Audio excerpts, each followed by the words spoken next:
DG Stéphane Balamwange Congo ya Lumumba Congo Tafachi Beton Tango ekoki oyo Tango ango yango yo ekoki Tolanda kango Papa Stéphane Balamwange Oh yeah. Les sentiments qui m'animent devant la signature de cet accord de principe sont des sentiments de joie, sentiments de victoire, parce que ça n'a pas été facile. 30 ans de guerre injustement imposée à notre pays, et avec un bilan de plus de 10 millions de morts, sans compter les pillages systématiques des richesses qui s'estiment aujourd'hui en termes de plusieurs milliards de dollars pendant 30 ans. Stéphane, arrivé à ce stade d'aujourd'hui, chapeau bas à son Excellence Monsieur le Président de la République, Félix Antoine Tshisekedi Tshilombo. Car c'est grâce à son leadership que nous en sommes arrivés là. Nous en sommes arrivés là. Parce que contrairement à ce qui s'est dit pour la République démocratique du Congo, c'est une grande victoire. Pour le gouvernement de la République, c'est une grande victoire en termes d'avancée vers la pacification de notre pays, vers le rétablissement de l'autorité de l'État sur toute l'étendue de notre pays. Rétablissement de l'autorité de l'État sur l'étendue de notre pays. Ici, on nous parle entre-temps on ne parle pas de retrait dans cet accord, dans cette déclaration de principe. On nous parle de la restauration de l'autorité de l'État dans notre pays. Qui va restaurer la restauration de l'autorité de l'État? J'ai suivi, comme vous et comme beaucoup d'autres Congolais, l'étude de Joseph Kabila qui dit ce que vous venez de dire. Il dit que c'est l'AFC M23 qui vont établir restaurer l'autorité de l'État dans les zones qu'ils occupent. Je voulais d'abord revenir sur le concept. L'autorité de l'État, c'est quoi?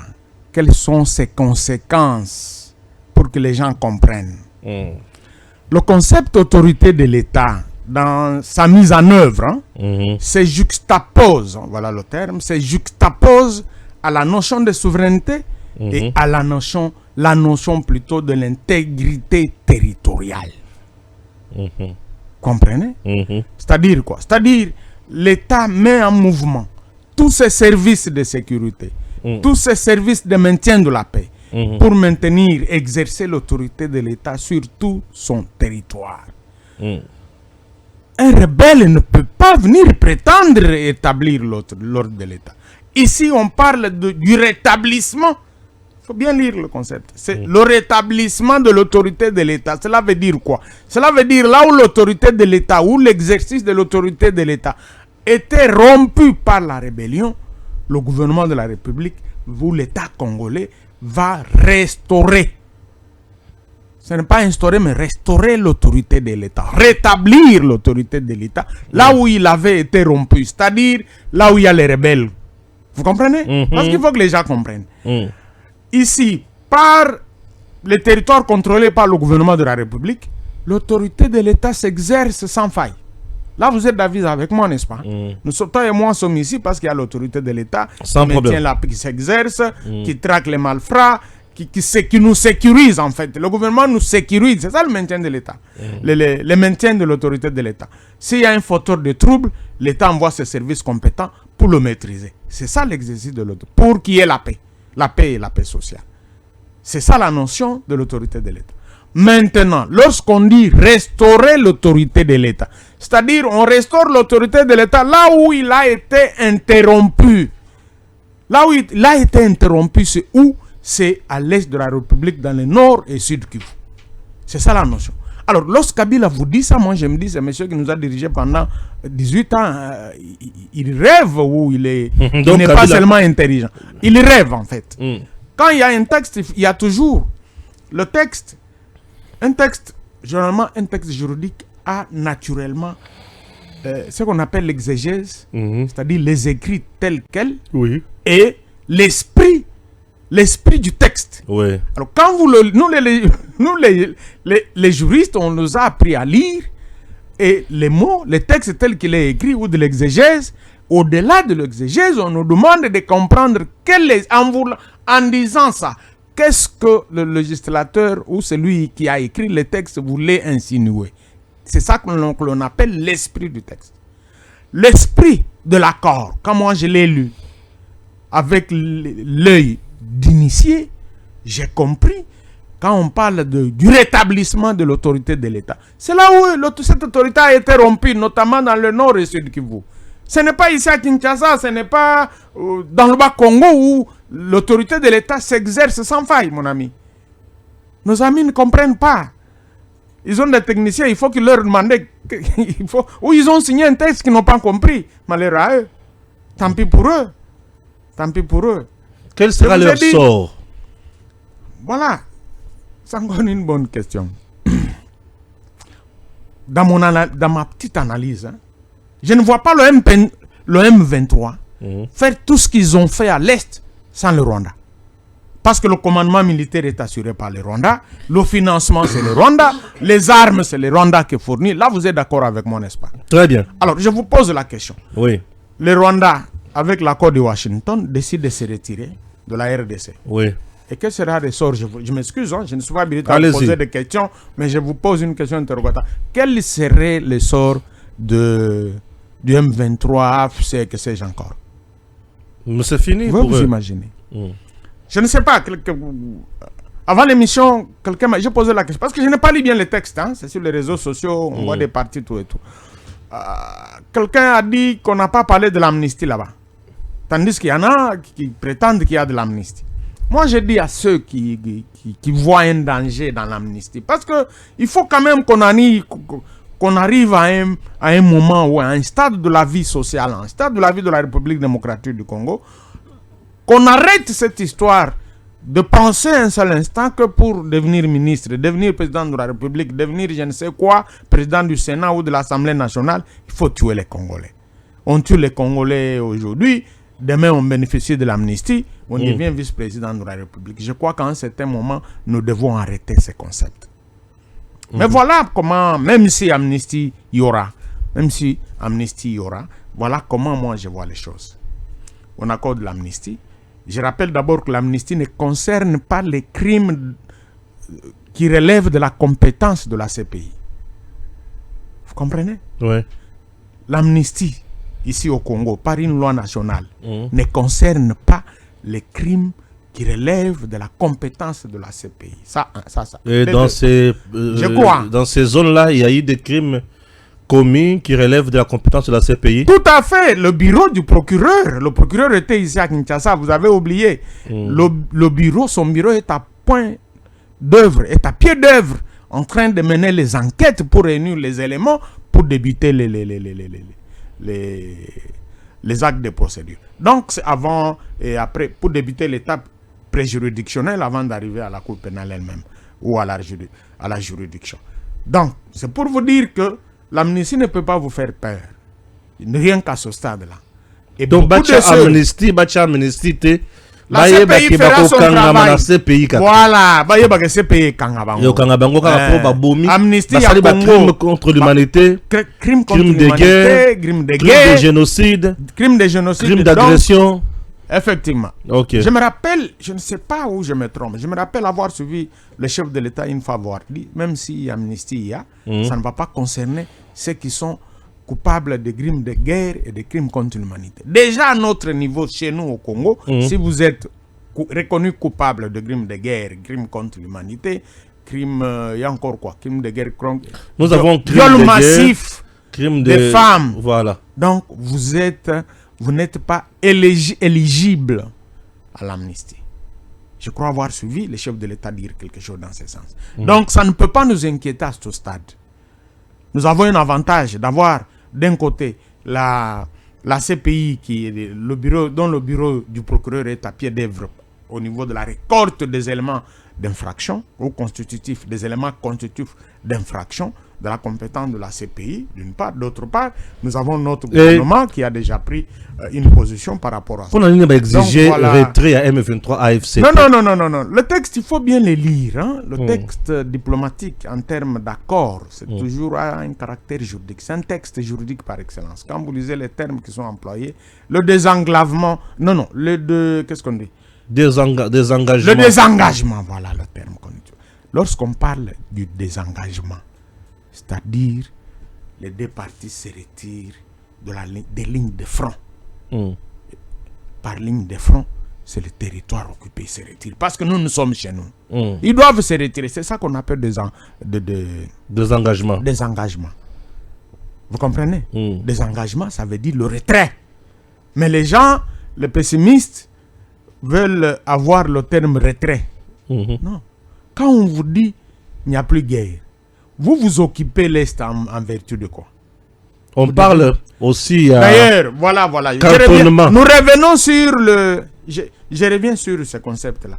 Nous revenons sur le concept, l'exercice, rétablissement de l'autorité de l'État.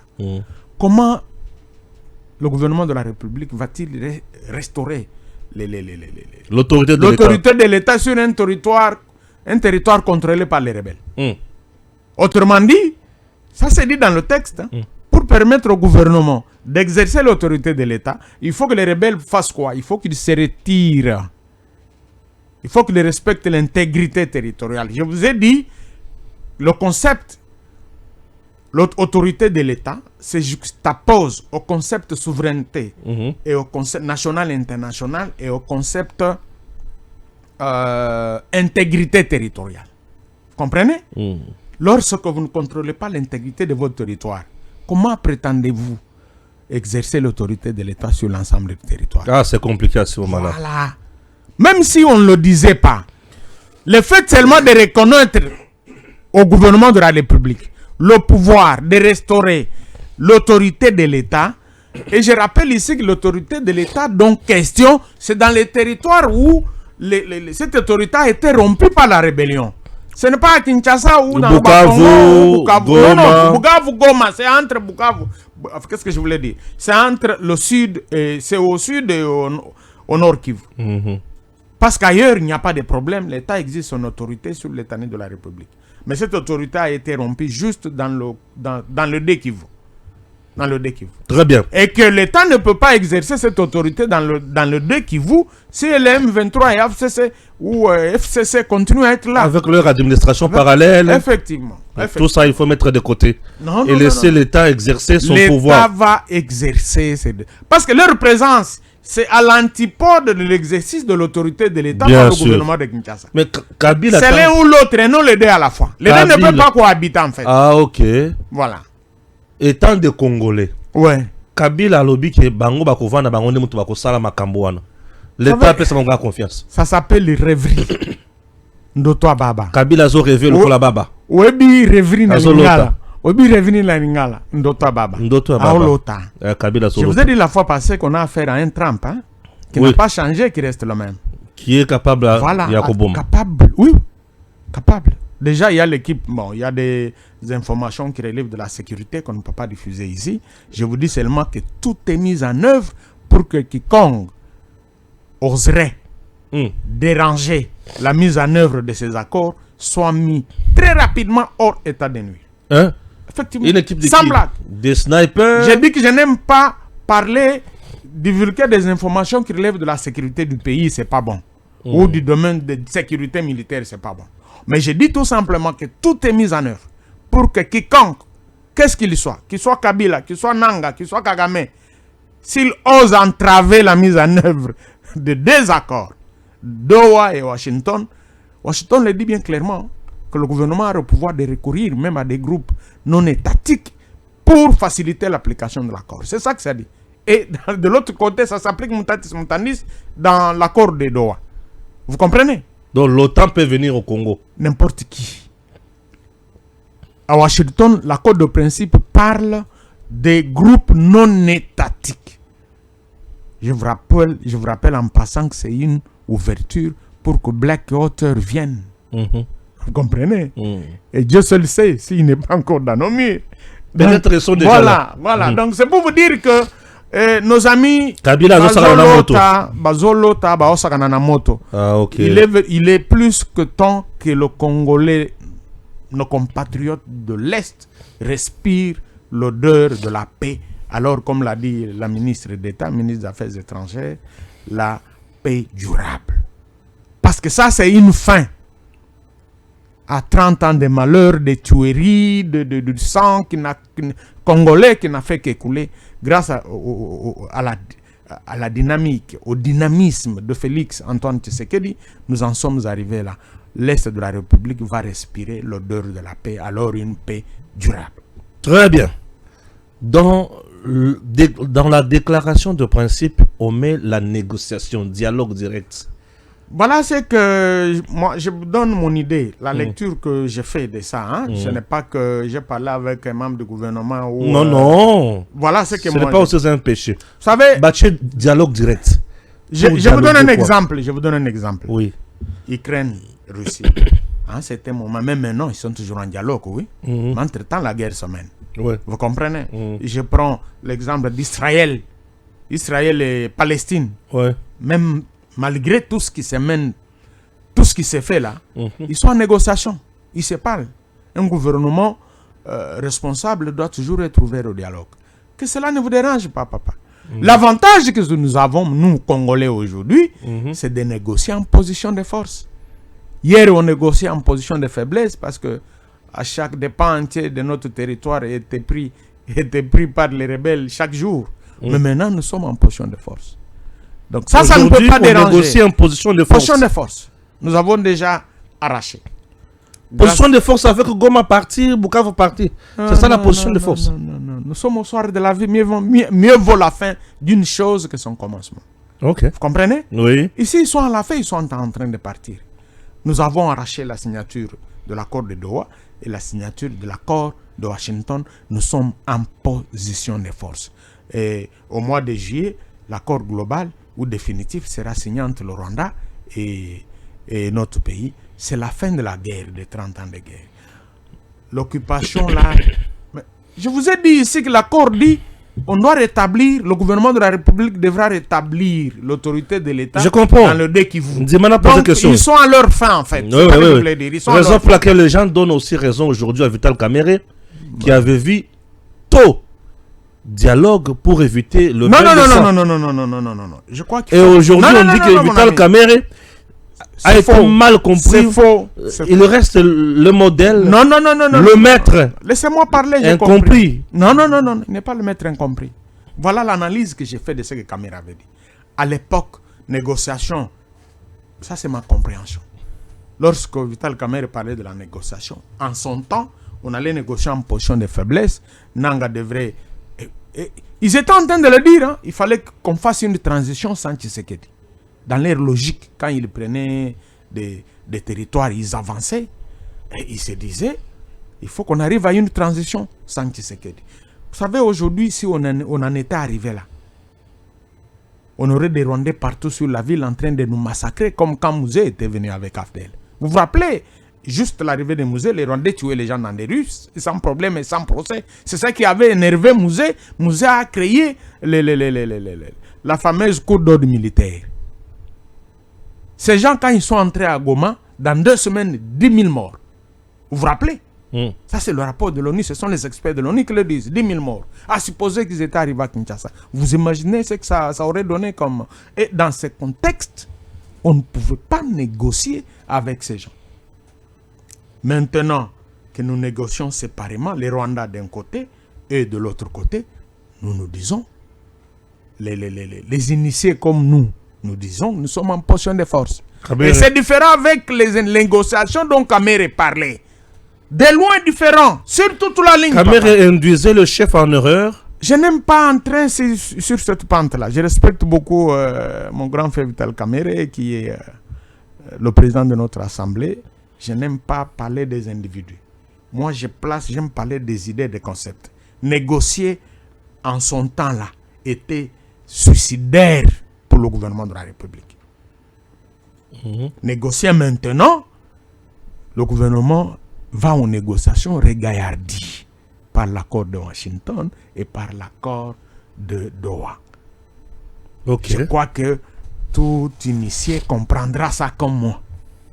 Mais à ce stade-là, à cette époque, là je félicite encore le chef de l'État et sa vision. Il disait quoi? Je ne négocierai jamais avec le gouvernement de la République, ne négociera jamais avec les pantins. Il faisait la même Mais chose. enfin, il négocie avec. Non, c'est quelqu'un qui avait une vision.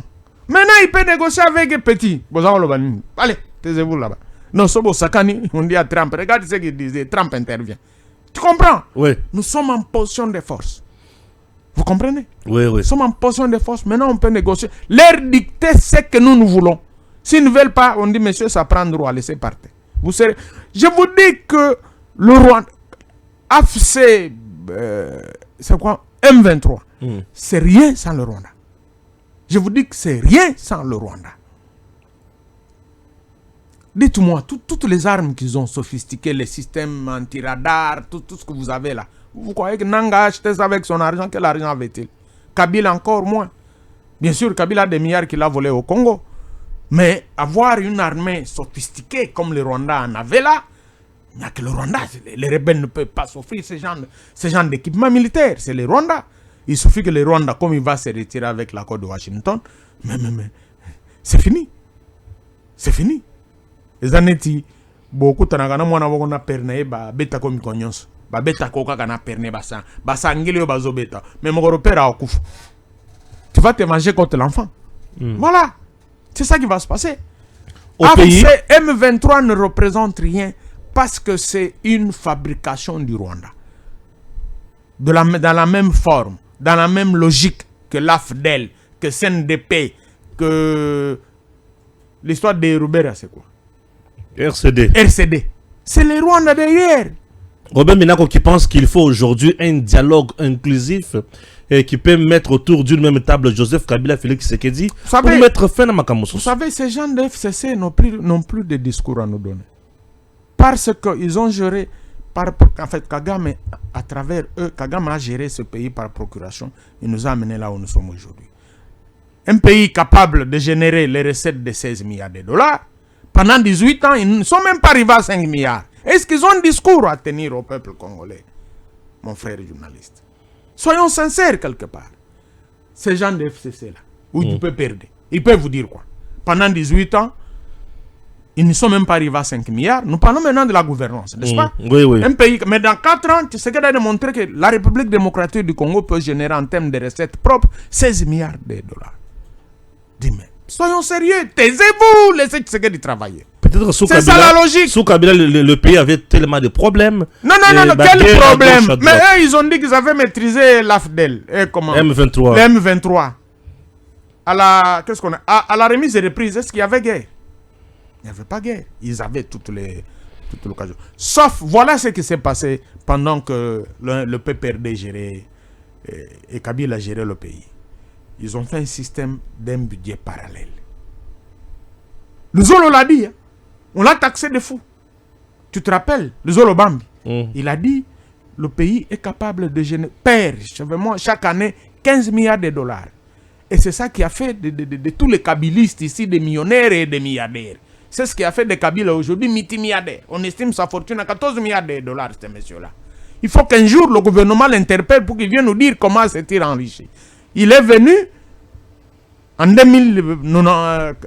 1997 avec des bottes, sans logement fiable, même vide. Mais 18 ans après, ou 20 ans après, il devient multimilliardaire qui vient quand même. Il a travaillé pour le Congolais, pour le Congo. Il est resté. En Europe ou dans des pays développés, voilà comment on fait. On calcule ton salaire pendant tout ce temps. On dégage un montant. Combien le président de la République est payé? Non, même s'il touchait des millions de dollars, même s'il touchait 5 millions de dollars. Chez nous, c'est un tabou, on ne connaît pas le salaire du président. Je ne suis pas sur ce point. Moi, je pars avec des hypothèses. Même si Kabila touchait des millions de dollars aujourd'hui, quand on calcule pendant 20 ans, il ne peut pas se taper la fortune. Parce que ça, c'est une fortune. Plus que celle de Mobutu aujourd'hui, Kabila en a. Vous voyez sur le boulevard, les gens disent qu'entre 30 et 40% des immeubles, banda qui t'a mon magasin, ti gare centrale. Bah immeuble nyons, mais c'est pour Kabila. Ouais. Et ses collaborateurs se partagent un des immeubles par-ci par-là. Mais 30% ou 40%. Ce que ça sent, pendant que tu as mon magasin, tu gare centrale. Ou que une grande partie de poids lourds, flambeaux, tout ça. Avenue du Flambeau vers là-bas. Donc, tout ça, on dit que ce sont ces immeubles. Pouvez vous imaginer pour quelqu'un qui est venu, pour la première fois quand il a piétiné, ses pieds ont foulé le sol de Kinshasa, il n'avait même pas une maison, un studio net. Même vide. Dans 20 ans, il devient multimilliardaire. Il devient monsieur 25% associé à plus de 60 entreprises et des grandes sociétés. Grandes sociétés. Moi, je crois qu'à un certain moment de l'histoire de notre pays, le gouvernement devrait l'interpeller, qu'il vienne quand même dire, mais monsieur, toi tu étais chef de l'État, plus riche que le pays lui-même. Il nous explique, ça c'est trop. Et il prend cet argent qu'il a volé au Congo pour déstabiliser l'Est de la République. Là, c'est très grave. Et les gens pensent que nous allons négocier avec un monsieur comme ça, ils reviendront ici en costume comme des ministres avec les centres congolais. Moi, je ne vois pas les choses comme ça.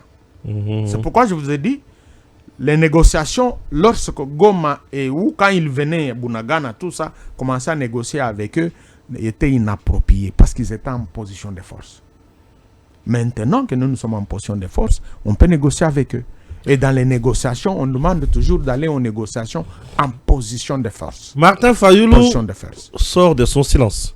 Martin Fayulu exige, après signature de déclaration de principe M23 AFC gouvernement, un dialogue inclusif en RDC avec tous les acteurs politiques sous la médiation du tandem Senko et CC. Bon, le président a essayé. Je ne suis pas pessimiste. Argumentaire à lui qui les autres tenir était plus le président Zobo et Senko et CC. Voilà ce que moi je dis. Le chef de l'État, d'abord lui-même, en tant que garant de la nation, a dit: je tends la main à tout Congolais. Maintenant que le pays est agressé, j'ai besoin de l'intelligence, j'ai besoin de l'expertise de chaque Congolais. Créons une union nationale de laquelle naîtra le gouvernement d'union nationale. C'est tout le monde. Moi, j'estime que c'est suffisant. Il a reçu Martin Fayulu, il a reçu tout le monde, sauf ceux qui sont refusés. Il n'y a que Kabila et Moïse qui veulent faire la guerre. Ils ont refusé. Tout le monde est parti. Mouzito, je l'ai vu avec le chef de l'État. Mais au-delà de tout ce qu'ils ont dit au chef, si le chef avait refusé, Fayulu nous l'aurait dit: voilà, j'ai dit ça. Il a un franc-parler, M. Fayulu. Je crois que si ce que lui avait dit au chef de l'État et que le chef de l'État était contre, Fayulu nous l'aurait déjà dit. Mais au sortir de cette audience ou de cette rencontre avec le chef de l'État, il n'a pas dit des choses de ce genre. C'est pour vous dire, je trouve inopportun pour moi, inapproprié, pareille rencontre. Et surtout, sous la médiation de la SEMCO, dont pour moi aujourd'hui la neutralité est mise en branle. Parce qu'aujourd'hui, par son activisme, M.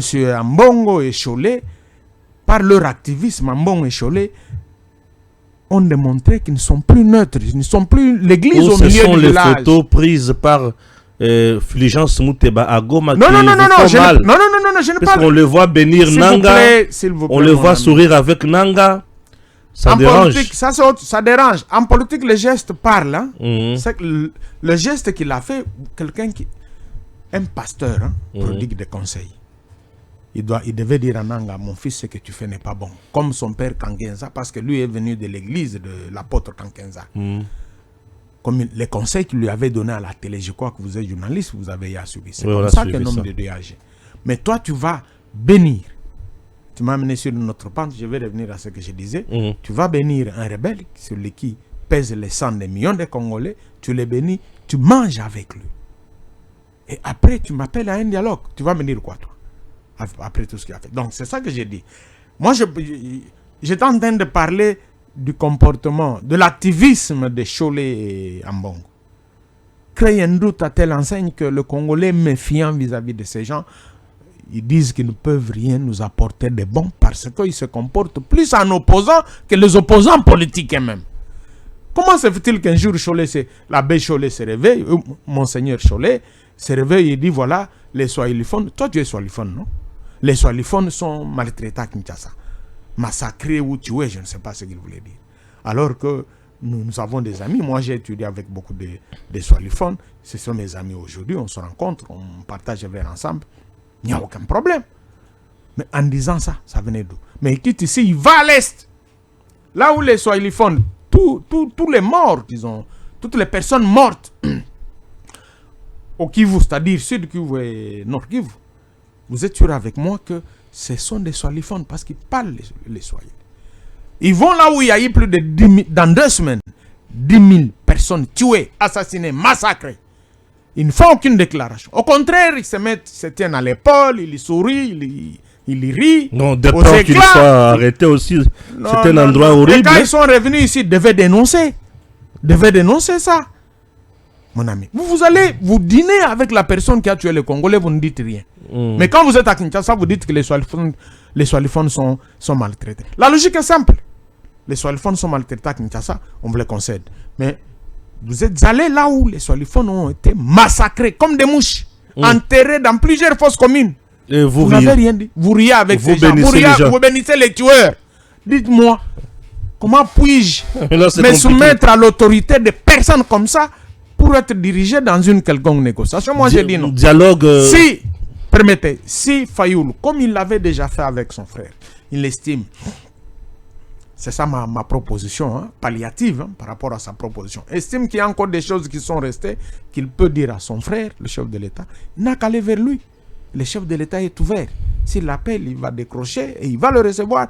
Ils vont échanger. Le chef de l'État a besoin pour le moment de l'expertise de tout Congolais pour fusionner l'union nationale pour faire face à l'agression plutôt.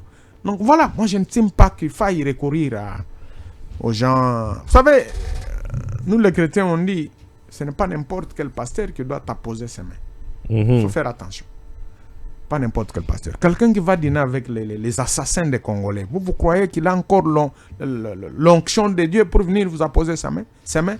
Vous croyez qu'il a encore la sagesse nécessaire pour vous conduire un dialogue entre Congolais? Moi j'estime non. Sans basculer dans le pessimisme, mais j'estime que non. Ils ont montré leur couleur et leurs couleurs ne font plus, et les Congolais ne leur font plus confiance. Je connais beaucoup d'adeptes catholiques qui ont décidé de quitter carrément l'église catholique à cause de leur comportement. J'ai des amis parmi eux. Moi-même, je suis parmi ceux qui ont quitté l'église catholique. À cause juste du comportement à Béchol et Ambongo. Mais c'est Dieu qui fait des miracles. Moi, j'étais au petit séminaire. Je t'informe. J'ai failli aussi devenir prêtre.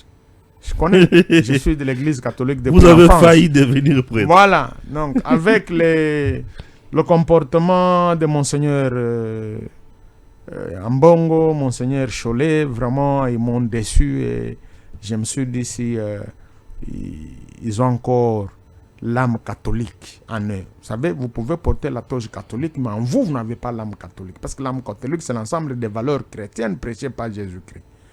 Maintenant, quand vous allez dîner avec les assassins, les gens qui ont massacré il n'y a pas longtemps les Congolais, vous croyez vraiment que vous êtes chrétien? Moi, je ne pense pas. Voyez-vous les acteurs majeurs politiques en RDC aujourd'hui qui peuvent donner des solutions par rapport à une prétendue crise politique? Avons-nous une crise politique en RDC? Nous sommes agressés par un pays voisin. C'est connu. Est-ce qu'il y a une crise politique? Non, nous avons une crise sécuritaire. Parce que nous sommes agressés. Un pays est agressé par le Rwanda. Et le Rwanda, pour prétendre masquer son agression, comme il le fait souvent depuis l'AFDEL, il a pris quelques Congolais traîtres et il a mis au devant de la scène. Vous savez, ceux qui aujourd'hui suivent cette aventure de Kagame vont regretter demain. Pourquoi? Je vous donne l'exemple du passé. Mouzé, vous savez, Mouzé, quand il venait avec... quand Mouzé est arrivé à Kinshasa, ce n'est pas lui. Mouzé s'est imposé déjà au niveau de Lubumbashi. Quand il a prêté ses mains. Il s'est imposé. Parce qu'il était parmi les siens.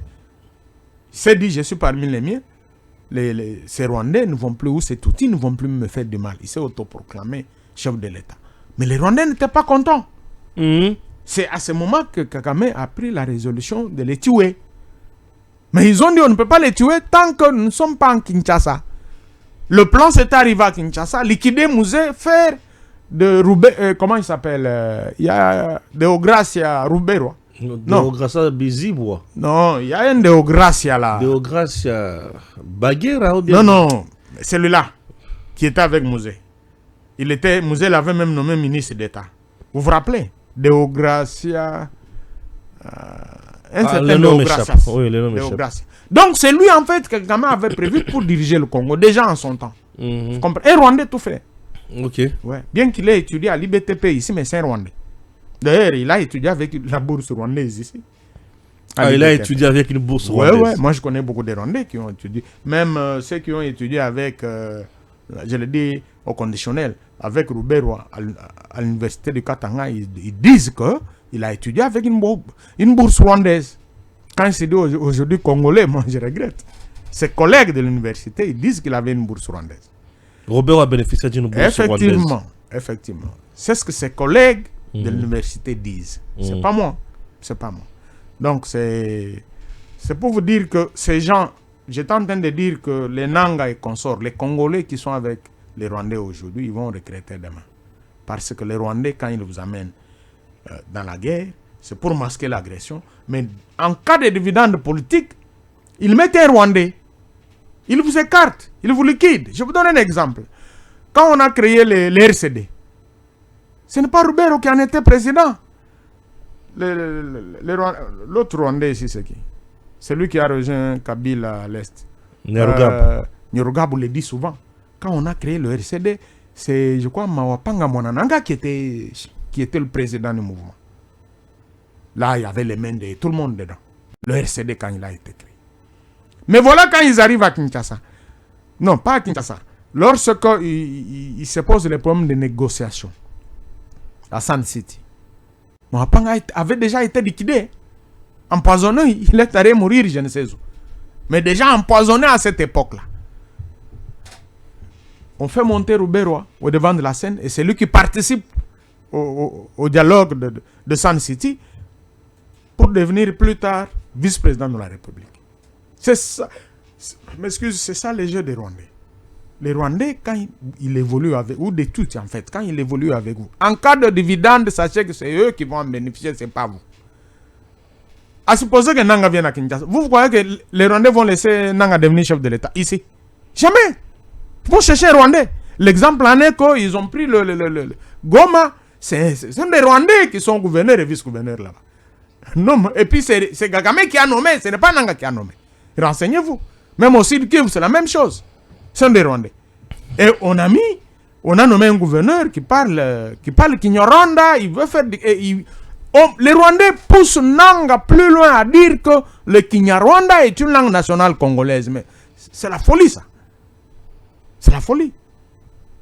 Et il devait faire de Kinyarwanda l'une des 5, parce que nous en avons 4 les langues nationales. Il devait ajouter Kinyarwanda. Et ce sont les Rwandais qui l'ont poussé à dire ça.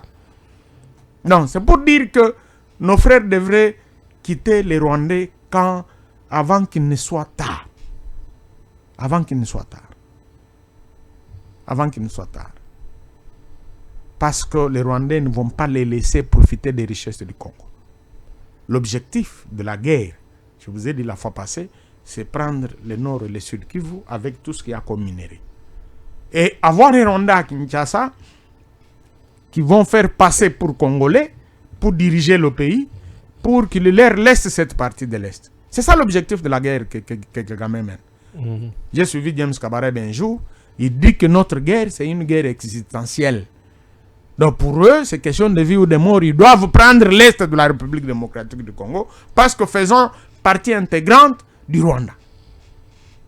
Injustement attribué à la République démocratique du Congo. Et voilà, un Congolais digne de ses noms doit accompagner des gens comme ça. Des gens comme ça. Qui n'ont pas les mêmes objectifs et les opposants congolais ou ceux qui sont avec les Congolais qui sont avec eux. Tu sais, quand on m'a même dit que lorsque Nanga cessait de répéter, voilà, le 30 juin on ira à Kinshasa, on lui a dit, monsieur, toi tu vas à Kinshasa avec qui? Tu vas aller seul ou avec les Rwandais? Antonio Guterres a dit, nous avons déjà récupéré. On n'a pas les moyens. Ils disent que nous avons déjà récupéré notre territoire. Cesse d'affirmer des choses dont tu n'as aucune capacité, aucun pouvoir. Et c'est comme ça.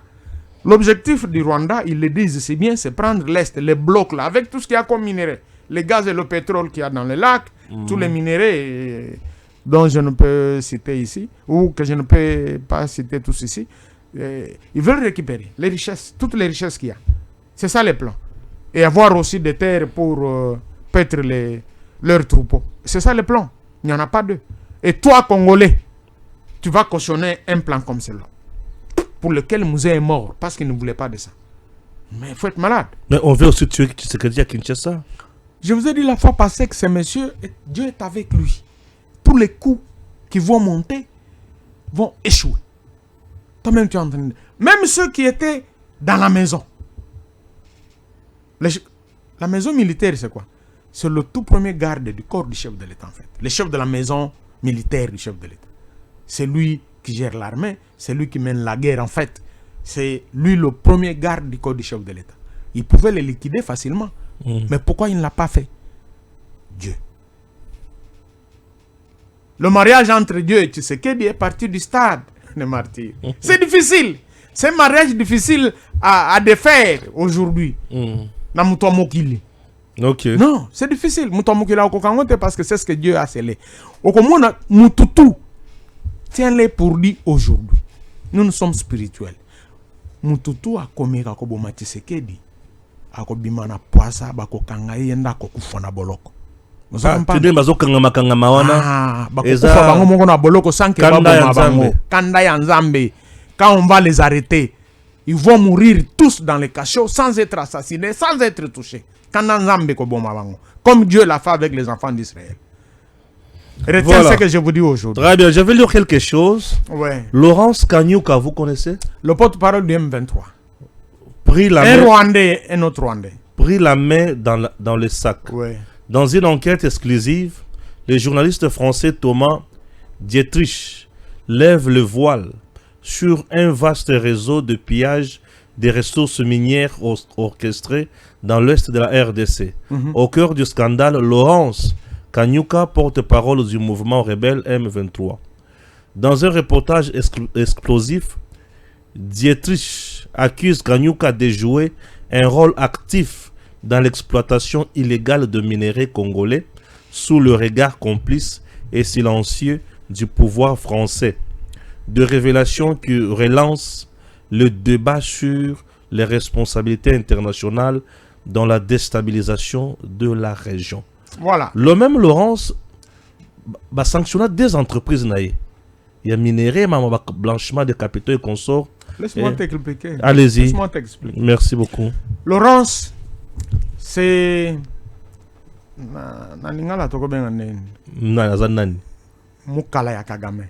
Ah, Laurence, ça Mukala ya Kagame. Ouais. Donc c'est le Rwandais qui était chargé de la commercialisation des minerais que Kagame prenait au Congo. Ok. Et il avait créé des sociétés. Ce sont ces sociétés. Des sociétés. La France, Luxembourg aussi. Luxembourg. C'est pourquoi par rapport aux sanctions, Luxembourg s'était opposé, mais les autres membres se sont imposés. Il a fini par lâcher. Tous ces minéraux transitaient par Luxembourg. Et Luxembourg avait refusé parce qu'il tirait des taxes par ces opérations-là. Et des taxes importantes. Voyez-vous. Alors, ce monsieur a été sanctionné lorsque la diplomatie agissante du chef de l'État a démontré, a ouvert les yeux, si photo le dans un français facile, à tous ces occidentaux qui étaient des acheteurs de Kagame. C'est ainsi que ces gens ont refusé d'acheter, se sont rendus compte, voilà la société Kanyuka, s'affichant déjà, quand il s'est affiché comme porte-parole du M23. Entre-temps, on les voit en train de commercialiser les minéraux. C'est ainsi qu'on l'a sanctionné. Donc, ce que les journalistes disent là, c'est parmi ce qui a été déjà révélé, qui a concouru aux sanctions prises contre ces messieurs Kanyuka. Donc, voilà ce que je peux dire. Donc, ce n'est pas du nouveau, en fait. Donc, c'est la pièce maîtresse, en fait. Il le dit si bien, c'est la pièce maîtresse dans la commercialisation de tous les minéraux que Kagame prend au Congo. Tous les minéraux à l'étranger. Donc, Laurence Kanyuka n'est pas congolais. C'est un Rwandais, non? Un Rwandais? Un Rwandais, non? Ok. Oh, mais vérifie, toi, c'est Rwandais. C'est parmi les Rwandais que Kagame fait passer pour des Congolais, en fait. C'est Rwandais, papa. C'est Rwandais. Renseigne-toi bien. Très bien. Le processus de cantonnement et de désarmement de D'ailleurs, ce qu'on M23. a dit, comme il y a Laurence Wana, Oui. chez Bisso, il pas bassi. Ah ouais. Et puis Laurence n'est pas comme Wana. Pas de Bisso comme un bon. Mm, Laurence, pas. ça s'écrit normal. Ah ouais. Là-bas, c'est avec double W. Voilà. W. Ouais. Donc, ça y a Bangokuna. Ah ouais. Donc, ça a Bissoté. C'est un Rwandais, en fait. Très bien. Chez Bisso, Laurence, ça s'écrit avec. C'est le féminin de Laurent, en fait. Bien sûr. Laurence, chez nous, c'est féminin de Laurent. De Laurent. Ou Laurentine. Ah, bien sûr. Voyez-vous. Très Il y bien. a Bango Laurence. Ouais, ouais. Donc, ça y a Bangokuna. Très C'est bien. Rwandais, ouais. Vous devez vous habituer avec lui, hein. Tobanda, vous allez vraiment aller moins mingi pour tout sur le Rama Congo. Merci, je Pour serai disponible pour Aza notre bibliothèque pays. quand même, Je serai notre disponible pour consultant. Bon. Bon. Pour vos téléspectateurs. Bien sûr. Processus de cantonnement et de désarmement de M23, un élément clé pour l'instauration de l'autorité de l'État, explique le porte-parole du gouvernement Patrick Mouyaya. Une intervention ferme à Lobaki et consort. Nakolo ba quelque chose par là. Oui, allez-y, allez-y. Les gens qui ont dit qu'on n'a pas parlé du retrait. Tu vois ce que Patrick Mouyaya a dit? Oui. Je m'excuse, c'est la même chose. AFC M23, ni sur le champ de bataille, ni sur la table de négociation, nous n'œuvrons pour notre départ du pays. À Doha, nous négocions les conditions favorables pour que chaque citoyen vive tranquillement dans notre pays. Ils sont en train de rêver. C'est des questions de gouvernance qui sont mises en cause ici. Non. Qui a écrit ça? Bissi, moi, Steve Oui, Wemby. ça c'est Bissi, moi. Écoutez, je vous ai dit, ces gens sont en train de rêver. C'est comme Kabila, comme Nanga, comme Bissi, moi. Au monde bazawana, les années qui n'ont qu'à soko kate mutu. Akufa mbala mogote. Atikala kazo bouger dans tous les sens. On dirait à zone nga soit mutu. Mais il est en train de mourir. C'est ça qui leur arrive en fait. Ils sont en train de rêver. Pour revenir à ce que le porte-parole du gouvernement a dit, c'est la même chose que je venais d'expliquer ici. Il ne faut pas qu'on dise le retrait, cantonnement. Non.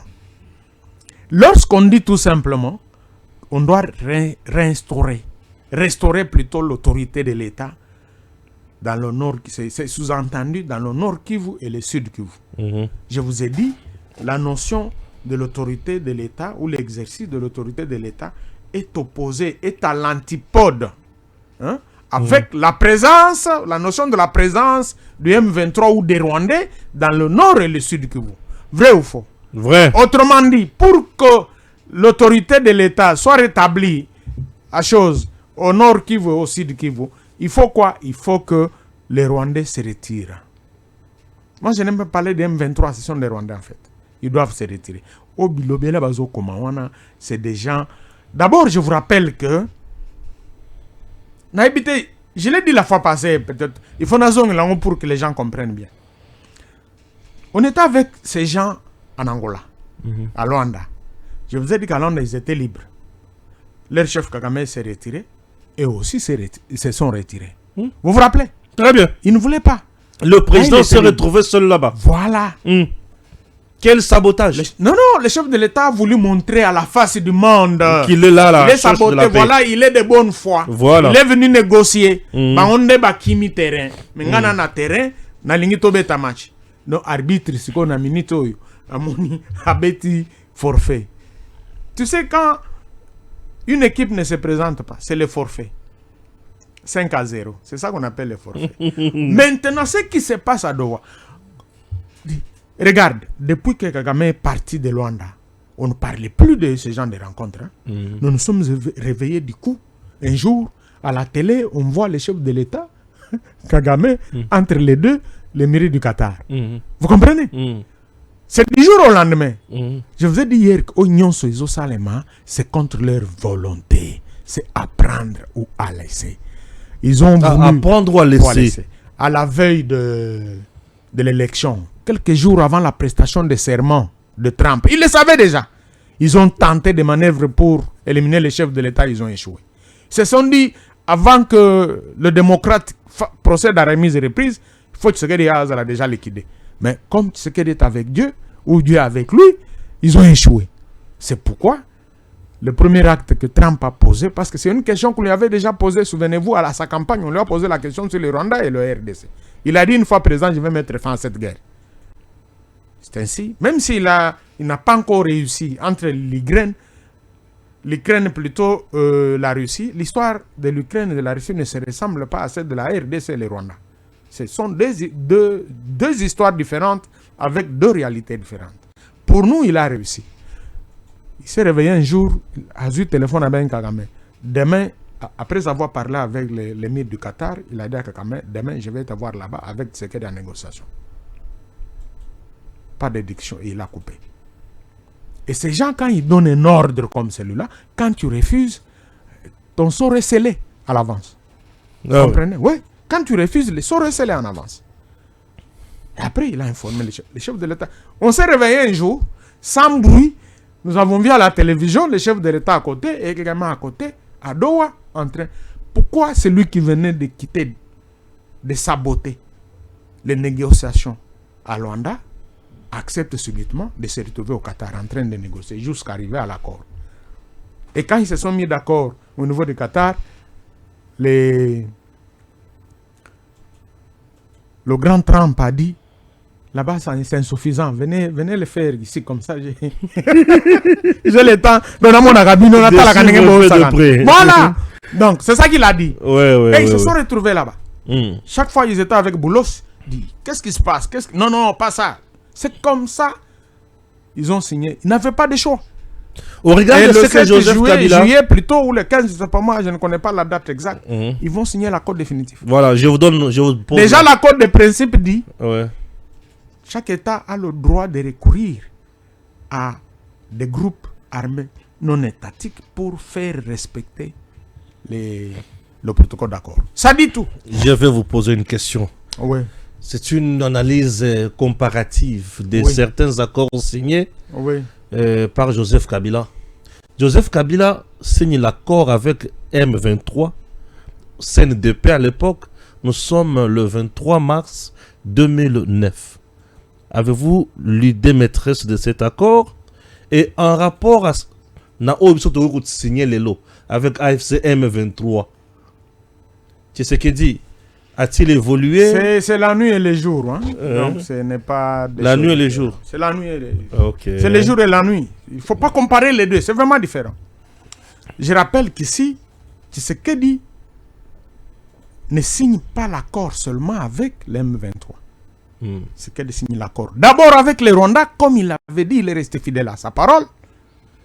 Maintenant, il dit, pour ne pas être taxé de mauvaise foi, négocions aussi avec les autres. Mais là-bas, c'est Kabila lui-même. Il a envoyé ses amis négocier avec le M23. À quel prix? À quel prix? Je vous dis que c'est à cause de ce protocole d'accord-là que nous avons la guerre jusqu'aujourd'hui. Et depuis qu'il a signé ce protocole d'accord, l'Est est pillé par... Il avait en fait, en réalité, cédé l'Est de la République à Kagame, pour l'exploiter à sa guise. Et c'est ce qu'il a fait pendant tout ce temps. C'est ce qu'il a fait pendant tout ce temps. Et quand Tshisekedi vient pour mettre fin à ça, c'est pourquoi il y a M23 bis. Vous comprenez? C'est par cet accord, quand vous lisez article par article, c'est scandaleux. Ils étaient avec un ancien chef de l'État, je crois, Obasanjo, pose la question à Raymond Tchibanda. Monsieur, vous voulez vraiment signer cet accord? Mais comme ils avaient les instructions de leur maître, ils ont signé. Comment vous cédez une partie de votre pays à une tribu dite minoritaire de surcroît? Vous lui cédez la gestion de tout un territoire de plus de milliers de kilomètres carrés. Avec des minerais stratégiques, critiques, estimés à plusieurs millions de milliards de dollars. Faites malade, mon ami. Faites malade. Et c'est cet accord qui a fait naître le mania du coltan, Mwanga Tchouchou. Si vous ne savez pas. C'est cet accord qui l'a enrichi, qui l'a fait naître. Parce que c'est lui qui s'est présenté avec des équipements. Il y a des Kagame. Quand vous allez à Kigali, la résidence officielle de Kagame, ils sont voisins. Hein? Ils sont voisins avec Mwanga Tchouchou. Ndaku, il y a Kagame et Zawa, il y a Mwanga Tchouchou et Landi. Ils ont des parcelles contiguës dans le quartier IP de Kigali. Et on l'appelle le Magna di Colton, c'est le monsieur le plus riche du Rwanda. Quand on l'a arrêté, je crois que vous avez suivi l'audience, on a trouvé 5 passeports, dont 3 passeports diplomatiques rwandais. 3 passeports diplomatiques rwandais. Tous ceux qui se disent congolais ici, tous les Rouberois, l'autre c'est qui Moïse, tous les Rwandais qui se disent congolais, ils ont toujours 2 passeports. Un passeport congolais pour les besoins de la cause et un passeport rwandais. Un passeport rwandais. Donc, bref, l'accord que Kagame ou que Kabila avait signé avec Kagame, c'est un accord, je ne sais même pas appeler ça un accord. Il a cautionné tout simplement la vente d'une grande partie de notre territoire ou la cession d'une grande partie de notre territoire à Kagame. Ça ne ressemble en rien avec ce qu'elle est en train de signer avec l'ONU. Merci beaucoup. M23. Donc ne comparez pas les deux. C'est le jour et la nuit, mon ami, comme je l'ai dit. Voilà, merci. Ça a été pour nous un plaisir de recevoir pour vous une fois de plus Maître Placide Mukendi, qui a essayé d'analyser aussi, de nous révéler des choses, de nous préciser, et puis bien, et c'est un Makasi pour le Congo. Mboka na biso ezala toujours Makasi et Kendeliboso, Keba na poison rwandais, bakosa yote. Tshisekedi ateki Congo te, Tshisekedi ateki minéré te, makambo nyonso tambola malamu, Tshisekedi a signé makambo ya malamu, koleka oyo Kabila signaka. Alors Kabila lelo alobi ete ye akotosa makambo wana te, AFC M23 nde mutifo et rétablir autorité de l'État na bisika oyo ezali na mobulu. Merci beaucoup. Ozo ezandoto Kabila azolota. Ndoto Kabila azolota bakoboma ye na mindele. Trump aza moninga na ote Kabila akoboma yo. Donc yo lokolo kanisi ke yo rebelle okende ko rétablir ordre bisika ou tu ko boma o violer o sali makambo sur mabe bakoboma yo. Kabila Trump akoboma yo. Le message que vous pouvez lancer, donner à Kabila, qui résiste, qui veut que AFC M23 RDF travaille pour la restauration et autorité. Non. On lobby na nini d'abord d'abord dans le biboy. Ngana zolo ba mindele teke bakoboma bango. Ngana be épée. Épée de Dieu. Épée de Dieu. O yezo tamla na mutwa Tshisekedi, onzamba tchana mutwa Tshisekedi na stade. Eko kata Kabila. Eko kata mituna bango. Ouais. Vous comprenez? Et le quoi le bosso? Et kokata mituna bango batika ko rêver. Il est temps pour eux de faire l'amende honorable. Et le quoi le bosso? Pardon à peuple congolais. Balimbi sabango. Baya tobongisa mboto tonga mboka elongo parce que zamboka na biso. Basa ba congolais. Moi je ne pas refuser. Kabila c'est les congolais, il n'a qu'à venir ici. Demander pardon peuple congolais qui l'a tué pendant 18 ans et puis travailler. Aider le chef de l'État par son expérience. Le mouvement rebelle n'a pas le pouvoir. Le mouvement rebelle aujourd'hui, à la date de ce jour, ne peut pas restaurer l'autorité de l'État. Est en train de disparaître. Je vous ai dit au début que la notion, permettez-moi d'aller en français pour... Aux à l'aise. Ce sont des notions techniques, moi, je bien zappé. Ouais. La notion de l'autorité de l'État, il faut entendre par l'État, l'État légal, légalement établi, et l'État légitime. Vous comprenez? Ouais. C'est une notion opposée à... Il n'y a que cet État qui peut exercer l'autorité de l'État. Un rebelle ne peut pas exercer le... Un rebelle fait de la rébellion, punissable par la loi. Vous comprenez? Un rebelle, son sort est fixé par la loi. C'est être arrêté, traduit devant la justice, c'est être jugé et condamné par la loi pour rébellion. La rébellion est une infraction, conformément à la loi congolaise. Un rebelle ne peut pas prétendre rétablir l'autorité de l'État. C'est pourquoi j'ai dit que c'est une rêverie plutôt. Ndoto baba autrement dit. Voilà. Merci beaucoup. DG Stéphane Balamwange Congo ya Lumumba Congo Tafachi Beton Tangwe koki yo Tangwango yangoyo ekoki Tolanda kango Papa Stéphane Balamwange oh yeah.